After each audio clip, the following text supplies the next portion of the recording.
Hey everybody, it's Jess. What's going on? Uh, right now I am on Planetside 2, and the reason why I'm on here is because well, I recently started playing it again.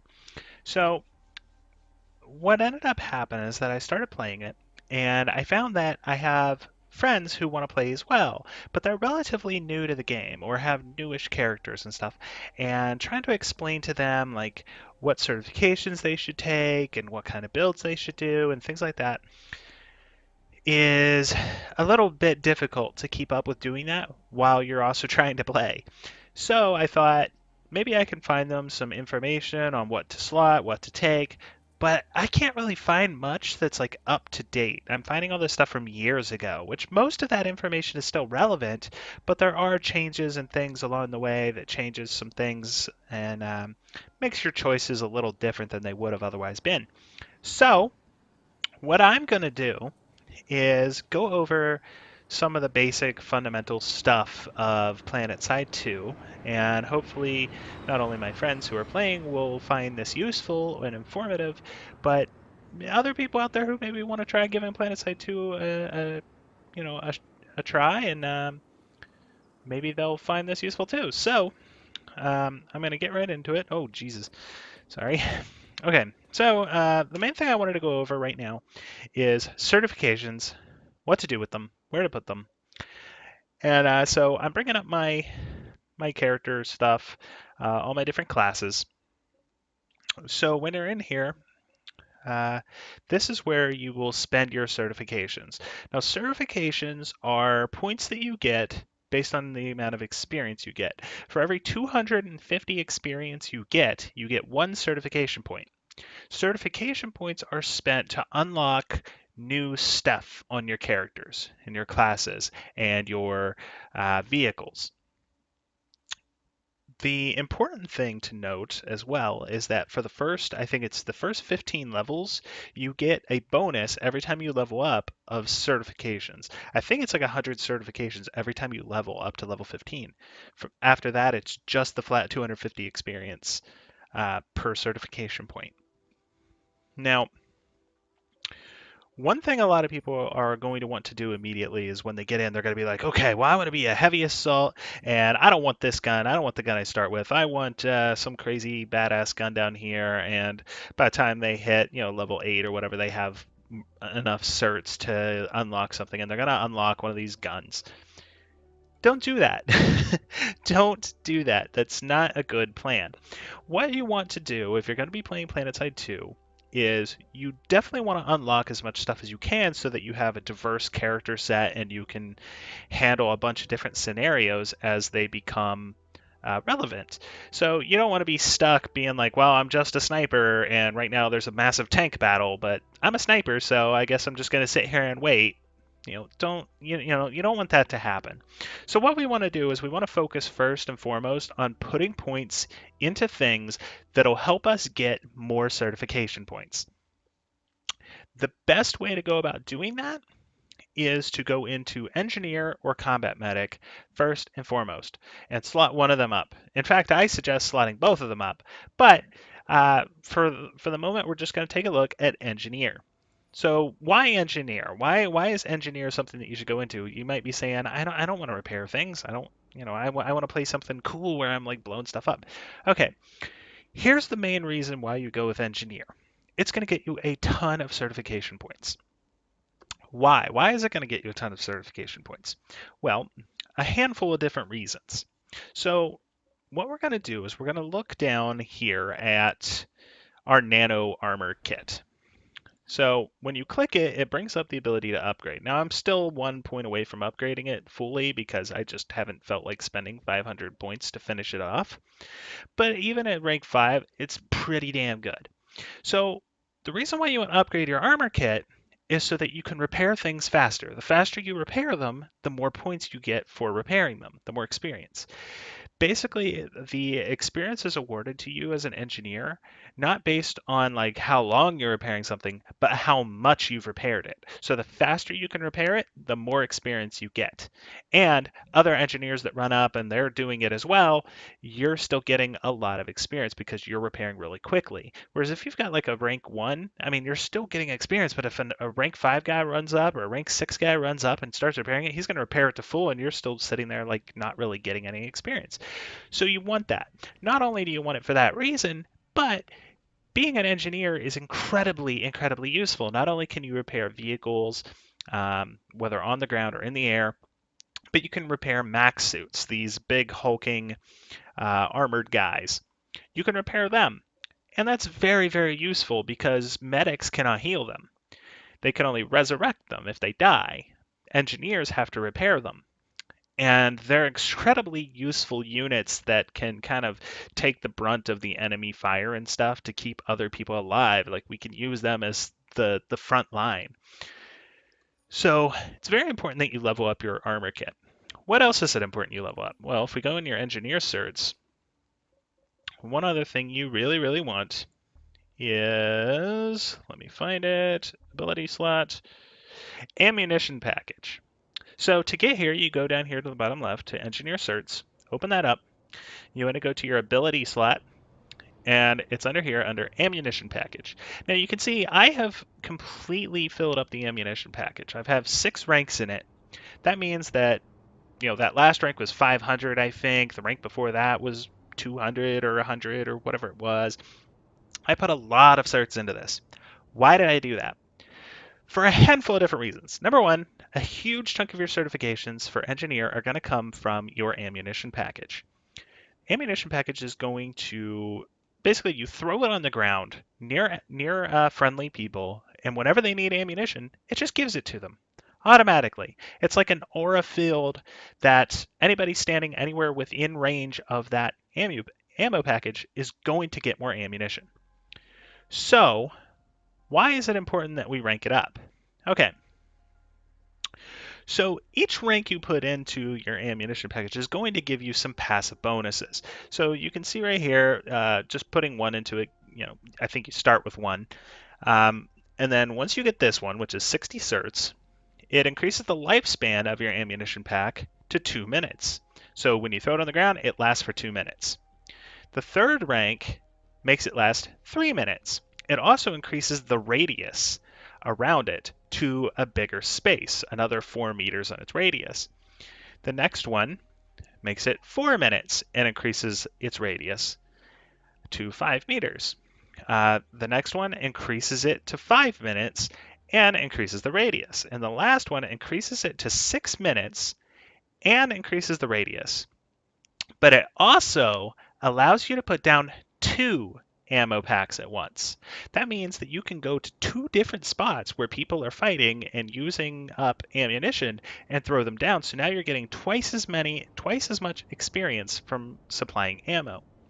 The other big reason why you want to max out ammo in your ammunition package is because when there are multiple ammunition packages on the ground, the game will automatically prioritize whoever has the highest rank ammunition package.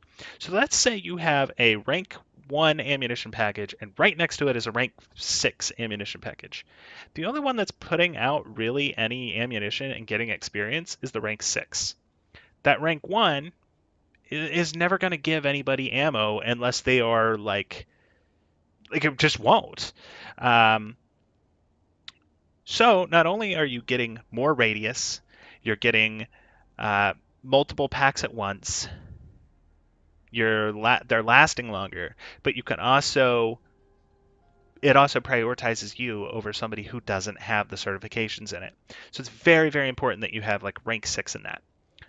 Outside of that, the big things to put points into, and I'm still working on my builds, so I'm not all the way there, but would be to go into your suit and work on upgrading things like Nano Armor. Now I can go ahead and put some more points in there if I want. For engineer, especially if you're going to be in a vehicle, instead of Nano Weave, you want Flak Armor. That's why I have Flak Armor rank 5. So Flak Armor protects you from explosions. So this reduces the damage I receive from explosion by 50% by having this maxed out. That means that if I'm in a vehicle and I need to get out and repair, all those explosions that are coming at my vehicle aren't killing me super quick, which gives me more time to actually sit there and repair and stay alive. That's very, very useful. Nanowave armor is really good for fighting, like, say, in a biodome, where it's just enemies you're fighting on foot. If you know you're going to be fighting on foot, go with Nanowave armor. It's probably more useful. And make sure you put enough points into that so that it also gives you a significant amount of protection. In Combat Medic, we kind of want to do the same thing. You want to increase your medical applicator to 5 or 6. Theoretically, you want to max it out at some point, but in the early going, maybe get it to rank 5 and save those 500 certs for later, which is what I'm doing. The reason why you want to do that is because you're going to heal faster, which again, that's how you get your experience. The more health that you have restored, the more experience you get. Also, it increases your timer on resurrecting someone. So if we go in here, we can probably, I don't know if it's going to let me. Let's go to Combat Medic Certs. Let me see. Tool slot. Okay, so we can see in here what each point does. So the first point is only, 10 certs. It increases your healing and revive speed by 10%, and it revives a max unit with 7% of their health left. The next rank increases healing and revive speed by 20%, and maxes get back up with 10% health. Then 30% and 12% health, then 40% and revive speed by 45, maxes up with 15 health, and so on. So every time you put in more points, you're increasing something, you're making something better. The other big reason to put points into this, like beyond just healing, is the res. The res speed is incredibly important. When somebody dies, you want to pick them up as soon as possible. If you're a rank 1, it's going to take you forever to pick someone up. And what you really want is to be able to just pop in there, shoot them with your beam, get them back on their feet, and be able to keep yourself in cover. You don't want to have to go out and stand in the middle of the open like dancing around trying to dodge bullets. Definitely don't want that. So that's a good place to put points. Other things you can put points in are like your ability slot. There is a shield recharging field, and there's a nano regen device. They're both useful. The nano regen device, if you know that you're going to be in the thick of things where people are taking a lot of damage, allows you to activate this like healing aura around you that'll heal you as well as anybody else that's near you. Pretty nice. The shield recharging field is kind of like the equivalent of the engineering ammo packs. You can set this down and it's regenerating shields on people near it, and you're getting experience for it. Again, put more points in it if you want it to actually be really useful to you. Utility-wise, you can do a couple different things. Engineer, you should make sure that you have both tank mines and proximity mines. Why? Why those two things? Well, proximity mines you can plant inside bases where you know that there are going to be enemies running through and things like that, and boom, they're dead. Perfect. It's like the perfect thing to throw down in these like nasty areas where you know that an enemy might try to come from behind or something. Or let's say you get killed from behind. To stop it from happening again, throw a proximity mine back there and keep going, and eventually somebody's going to step on it and explode. Same thing with tank mines. Tank mines are incredibly powerful. If you throw those down on roads randomly as you're running around, you will get more kills than you would think. And those kills, each kill you get with a tank mine is probably going to get you at least a couple certs, because just killing a vehicle alone is like 600 certs, so you're already looking at somewhere between 2 to 3 certs. If anybody's inside of it, that's another cert or 2. So they're pretty damn awesome. If you're going to be running around on foot outside a base, or you know that the enemy is incoming on your base, go throw some tank mines down. It's incredibly, incredibly useful. Not only that, but tank mines can be really useful for other things too, like taking out max units.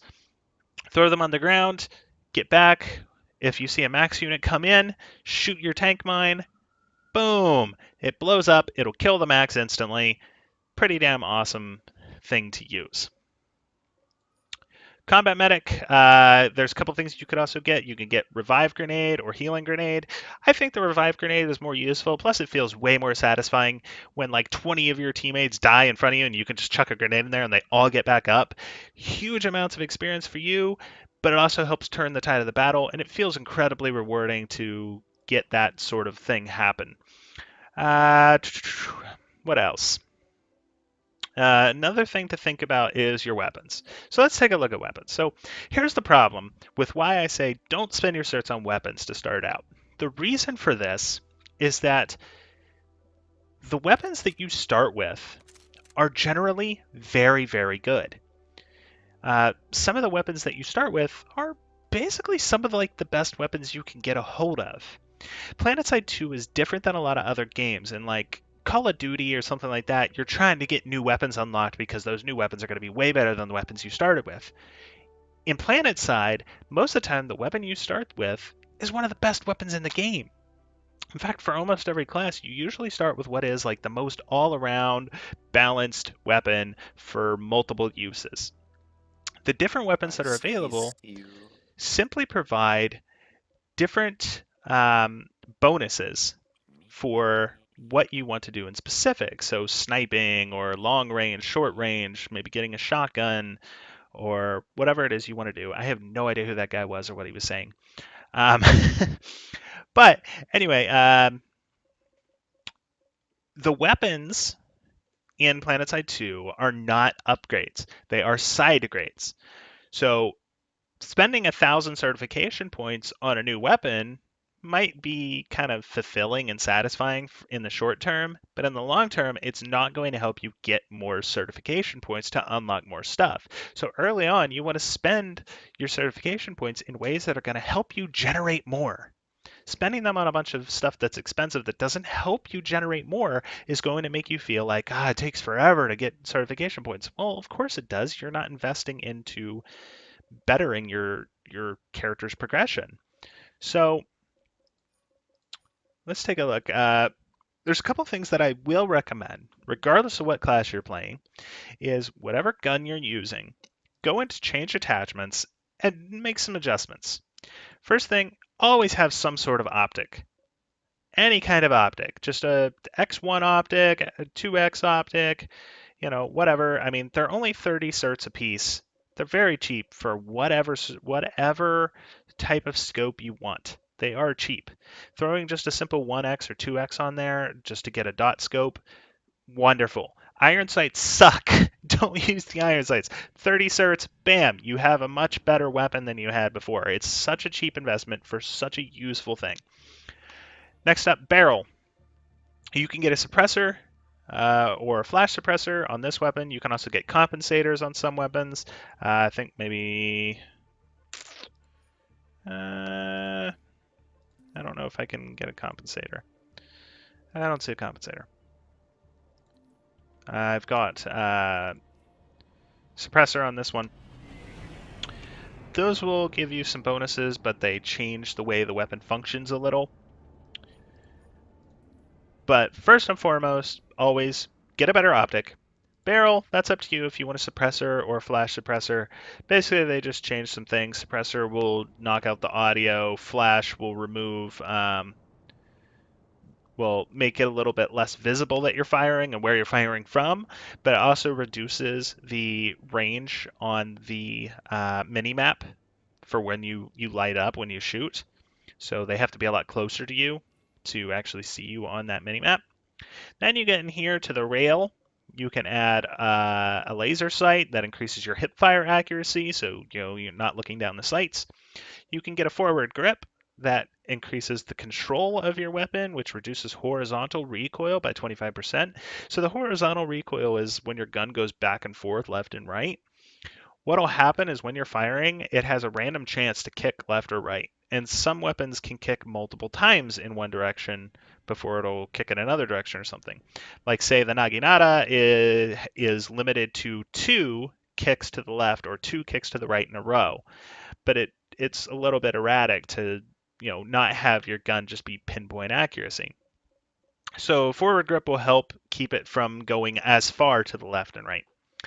Dark light flashlight is something you can put on your gun that you can turn on and it will reveal a cloaked infiltrator if that beam hits on them. So if you find infiltrators incredibly frustrating and you're like always trying to find where the hell they went, where they're hiding, dark light flashlight can be very, very useful. Absolutely. Then you have ammo and you have camo. Ammo, let me see if I have a gun that I can choose ammo. I don't know that I do.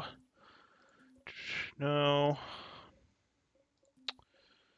Oh, I got a ballistics computer on this, on my sniper. Max. Max units are pretty pricey to invest into. It's 1,000 certs for each gun for them as well. They start kind of goofily with like one anti-infantry weapon, one anti-vehicle weapon. Makes them really inefficient at both. They kind of suck at both jobs. Usually at max, you want to focus on one thing specifically and just hammer on it. But yeah, that's about it. Oh, the other thing I'd recommend is if you do have certs to spare and you want to think about like unlocking some other things to give some of your other classes some use, like early on, because like I think you should focus most heavily on combat medic and engineer and certing those out because they're going to generate you a lot more certs. But if you want to do the other things, here's a couple suggestions for what to do on them. So for heavy assault, again, don't worry about your primary weapon. You start with a good one. Just throw a scope on it, throw a forward grip on it, and go to town. You can worry about getting another gun later. But your tool is the important thing, your rocket launcher. Rocket launchers. All right, so I'm playing Vanu. Vanu, as you can see, I've got 4 different rocket launchers here unlocked, and I don't have the ones down here. And I will tell you the merits of each one of these and why I have them unlocked. So let's start with the S1. The S1 is the rocket launcher that you start with. It is a dumbfire rocket launcher that you just shoot it and it kind of lobs, and it has a lot of drop off and stuff, and you just kind of have to like get a feel for it and kind of lob your shots over and hit stuff. It does a lot of damage because you can't aim it really and stuff. You're just kind of lobbing it and hoping for the best. And once you get the hang of it, you'll hit stuff fairly well. But it's very, very good for what it is. You can fire it while running. You can fire it. I think you don't even have to be zoomed in to fire it. Um, so it has some great uses. The Nemesis is a ground-to-air rocket launcher. So it actually, when you zoom in on it, you will target. Actually, why don't I go ahead and equip it so I can show it to you? I got to run down here real quick. Probably make more sense if I was in the VR training or something like that. But let's take out the S1. So here is your S1. S1 rocket launcher. I don't know if it'll let me fire. What? I guess it's made so you can't be blowing up. There we go. Okay, so as you can see, it kind of has this arc, and you see this blue trail. So let's fire it way out there in the distance. So you can see how it arcs. Bam, so it hit well below where I aimed. So I aimed up there, but you can see it's hitting way down range down there. Okay? So that is the S1. So it's just a blind fire rocket launcher, or dumb fire rocket launcher rather, not a blind fire. And we'll change to the Nemesis. So the Nemesis, unfortunately, I can't really show you how it works here, but I can show you the optics and stuff. So the way it works is if you just go ahead and pull the trigger, you'll fire a dumbfire. It just looks exactly like the S1, right? But if I hold right click, it brings up this scope. This scope, if you hold this center part of the scope on a target, so is there anything I can just point it at for reference? Let's say that tower. So that thing that's on top of the tower, let's say that's a enemy aircraft. You just put it in somewhere inside this square. All right. If it's inside the square, it'll start lighting up with a red box around them that's flashing, telling you, hey, you're locking on. When it turns green, if you pull the trigger, your rocket will fly out and follow that unit until it strikes it, or that pilot either takes some sort of evasive maneuver to put some sort of solid object between them and the rocket, or they use some sort of rocket. They fire off like flares or something that confuses your rocket that goes somewhere else. Otherwise, it's going to hit the unit. Most of the time, you're going to hit the unit. It doesn't do crazy amounts of damage. It doesn't do as much damage as the S1, whether you're dumbfiring it or shooting it in the air, but it is going to do damage. It's mostly useful for taking out ESFs, like your Mosquito, your Scythe, stuff like that. Against like a Liberator, it does very little damage. It's like 10% of its health or something like that. That gives them plenty of time to run away. But still firing it up in their direction could help them be taken down. Okay, next up, we have the, what the hell was the name of it? The Annihilator? Yes, the NS Annihilator. So this particular rocket launcher is also a lock-on gun. It does not dumbfire, so I'm clicking. It will not dumbfire. You have to lock on.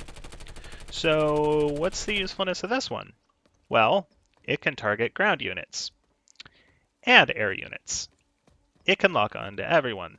Actually, wait, no. Let me double check that. I have one that can do that, I think. Or I had one that can do that. This one might be ground units. Nope. Locks on to both ground and air. So you can lock onto both ground and air units. It doesn't do a terribly large amount of damage, though, because it doesn't really take much skill to use. And now the big boy of the Vanu sovereignty, the Lancer. The Lancer is a beast. Here's why. So let's say I want to hit, see that thing up there? That little glowing thing right there? I want to hit that. I hit it. There is no effort whatsoever to hit it. So let me fire at something else where you can see it. So let's fire right here. Come on, computer. There we go. Let's fire right there. So you can see where I'm going to hit, right? Now, the way this gun works is it has 6 ammo in its magazine. But you can hold down the fire button to charge it up. So you're going to see around this little triangle reticle that I have that these purple things start coming in that are glowing. Once you have 3 and you let go, you fire a much more powerful bolt. Those bolts go in a straight line. They will hit whatever you are aiming at, just like a sniper rifle. And it will do a lot of damage. If you are at a distance, at a long distance, out of range of where like the S1 would be very useful, use this. You will shoot a beam straight at them, nail them, and it does pretty damn good damage. To be really truly efficient, you need to have multiple people attacking that target because it's still not going to do enough damage to really wipe something out. If there's an engineer repairing whatever you're shooting at, they're going to be able to repair it faster than you can do damage because you only have 2 big shots and then you have to reload. They're going to repair up by the time you get around to shooting again. If nobody's there repairing it, it's going down. It's going down hard. So that's about it for heavy. Light Assault. Light Assault is where I would recommend getting something like a Suppressor. It's also important to work on your jump jets.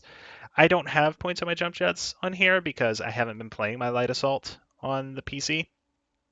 There's 3 different types of jump jets. They basically give you a couple different things. One's balanced, which is the Skirmisher. It has like decent up and decent forward momentums. The Drifter has more forward and like side to side momentum than up. And the Icarus jump jets give you a lot of up thrust, but not much like forward, side, back. So if you need to go up really high, Icarus jump. If you're just trying to go like straight across really fast or whatever, Drifter. But leveling them up helps a lot because they use less fuel to do that, so you can fly for longer. Infiltrator. Vanu Infiltrator starts with this semi-automatic sniper rifle. Personally, I don't really like it because it takes multiple shots to kill anything. I much prefer getting like a nice bolt action rifle and just bam, 1 headshot or 2 good body shots and the person's dead. Or if they don't have full health, they're dead if you hit them in the chest. Otherwise, spend your points on your Cloak. There's different cloaks, I believe.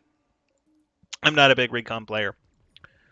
And that's about it for now. I think that covers pretty well where I think you should be placing certs early on.